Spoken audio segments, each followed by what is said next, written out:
అంటే బాస్ ఒకటే విషయం, నేను ఉద్యోగం చేయడానికి నాకు తప్పేం కాదు, చేసుకోండి ఉద్యోగం చేస్తే ఎంత వస్తుందండి? ఓ 50,000 రూపాయలు వచ్చింది అనుకోండి per month. 50,000 per month into 1 year is equal to 6 lakhs.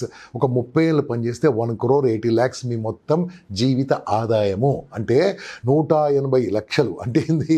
1,80,00,000. Double bedroom flat రాదు, సింగిల్ బెడ్రూమ్ హైదరాబాద్లో అయితే ఈ బంజారా అది కూడా రాదు. అంటే నీ లైఫ్ లాంగ్ పనిచేసింది ఒక ఫ్లాట్ కొనుక్కోకుంటే ఏంటి బాస్ బతుకు? చెయ్యండి, ఉద్యోగం చేయండి, వద్దనడం. ఎక్స్పీరియన్స్ కోసం చేయండి, పెద్ద పెద్ద జాబులు చేయండి. కానీ చిన్న చిన్న దానికి మీరు తృప్తి పడి 20,000, 10,000, 30,000, 2.4 అంటారండి బీటెక్ అయిపోయిన తర్వాత. ఎంబీఏ 2.4 అంటే తెలుసా? 20,000 per month. 20,000 per month divided by 30 days చేస్తే రోజుకు 630 రూపాయలు వచ్చిందండి. అడ్డం మీద కూలికి ఎంతకంటే ఎక్కువ ఇస్తాం? ఇంత చదువుకున్నావు ఏంటి? ఇంత చదువుకున్నావు, నీ కమ్యూనికేషన్ ఏంటి? బాస్ నీ లోపల ఏదో దాగి ఉంది. ఆ దాగి ఉన్న కళను, దాగి ఉన్న శక్తిని బయట తీసుకొస్తే you will make crores, you will make so much of money. That is what I want to tell you.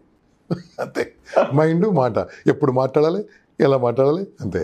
మనుషులను కలవడం, కంటాక్ట్స్ ఇంటూ క్యాష్. మన కంటాక్ట్స్ అందరినీ క్యాష్కి ఎలా మార్చుకోవచ్చు. మూడోది అన్నోన్ పీపుల్ని ఎలా కలవాలి.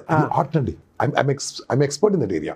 అన్నోన్ పీపుల్ ఎలా కలవాలి, ఇలాంటివన్నీ మనం నేర్చుకుంటే ఒక 6 months వరకు ఇన్కమ్ కనపడకపోవచ్చు అండి.